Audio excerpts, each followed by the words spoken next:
Qu'on exalte la bénédiction de celui qui a fait descendre le livre de discernement sur son serviteur, afin qu'il soit un avertisseur à l'univers.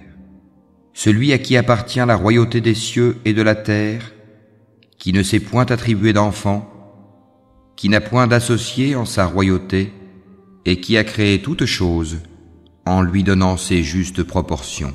Mais ils ont adopté en dehors de lui des divinités qui, étant elles-mêmes créées, ne créent rien et qui ne possèdent la faculté de faire ni le mal ni le bien pour elles-mêmes et qui ne sont maîtresses ni de la mort, ni de la vie, ni de la résurrection. Les mécréants disent « Tout ceci n'est qu'un mensonge que Mohammed a inventé et où d'autres gens l'ont aidé. » Or, ils commettent là une injustice et un mensonge. Et ils disent, ce sont des contes d'anciens qu'il se fait écrire. On les lui dicte matin et soir.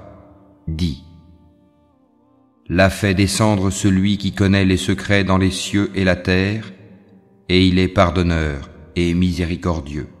Et ils disent, qu'est-ce donc que ce messager qui mange de la nourriture et circule dans les marchés? Que n'a-t-on fait descendre vers lui un ange qui eût été avertisseur en sa compagnie? Ou que ne lui a-t-on lancé un trésor? Ou que n'a-t-il un jardin à lui dont il pourrait manger les fruits? Les injustes disent, vous ne suivez qu'un homme ensorcelé. Vois à quoi ils te comparent.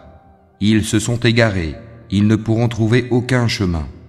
Béni soit celui qui, s'il le veut, t'accordera bien mieux que cela, des jardins sous lesquels coulent les ruisseaux, et il t'assignera des châteaux.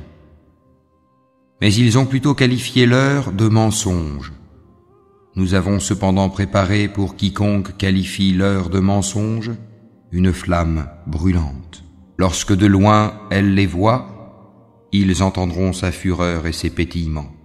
Et quand on les y aura jetés, dans un étroit réduit, les mains liées derrière le cou, ils souhaiteront alors leur destruction complète.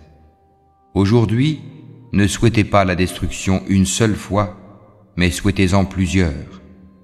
Dis, est-ce mieux ceci, ou bien le paradis éternel qui a été promis aux pieux comme récompense et destination dernière? Ils auront là tout ce qu'ils désireront et une demeure éternelle. C'est une promesse incombant à ton Seigneur.